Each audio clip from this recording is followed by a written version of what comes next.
প্ৰথমতে মই অসমবাসীলৈ নৱবৰ্ষৰ শুভেচ্ছা জ্ঞাপন কৰিলোঁ। আজি 22 ডিচেম্বৰ তাৰিখে গুৱাহাটী জ্যোতিষ চিত্ৰবনত N24 আছাম পৰ্টেল চেনেলৰ তৰফৰ পৰা মোক সমাজ হিতৈষী বঁটা প্ৰদান কৰিলে। তেখেতসকলে আমন্ত্ৰণ কৰি আনি মোক যি সমাজ হিতৈষী বঁটা প্ৰদান কৰিলে তাৰ বাবে মই তেখেতসকলক ধন্যবাদ জ্ঞাপন কৰিছোঁ আৰু আশা ৰাখিছোঁ N24 আছাম এই চেনেলটোৱে যাতে অসমৰ ইমূৰৰ পৰা সিমূৰলৈ ভাল সুনাম অৰ্জন কৰিব পাৰে আৰু আশা ৰাখিছোঁ তেখেতসকলৰ উজ্জ্বল ভৱিষ্যত কামনা কৰিছোঁ আৰু সকলোলৈ মই নৱবৰ্ষৰ শুভেচ্ছা জ্ঞাপন কৰি মই ব্যক্ত কৰিছোঁ।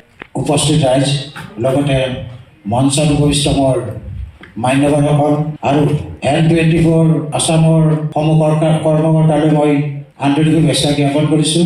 N24 আছামে মোক আজি যি নিমন্ত্ৰণ কৰি আনি যি মোক সমাজ হিতৈষী বঁটা প্ৰদান কৰিলে তাৰ বাবে তেখেতসকলক মোৰ ফালৰ পৰা ধন্যবাদ জ্ঞাপন কৰিছোঁ আৰু আশা ৰাখিছোঁ এই অনুষ্ঠানটো প্ৰত্যেক বছৰ ধৰি যাতে সুচাৰুৰূপে পালন কৰিব পাৰে আৰু এই অনুষ্ঠানত উপস্থিত থকা আটাইলৈ মই শুভেচ্ছা জ্ঞাপন কৰিছোঁ।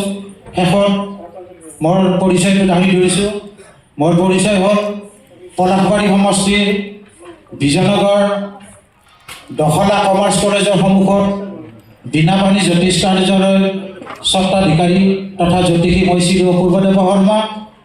মোৰ পৰিচয়খিনি এইখিনিয়ে। শেষত আমাৰ হিয়ানটো ঈশ্বৰপুত্ৰ জুবিন গাৰ্গৰ চিৰশান্তি পাওক আত্মাই তাৰ কামনা কৰি মোৰ চমু বক্তব্য ইমানতে সামৰণি মাৰিছোঁ। যিকোনো খবৰৰ বাবে যোগাযোগ কৰক আমাৰ এই নম্বৰত 9181 307 221।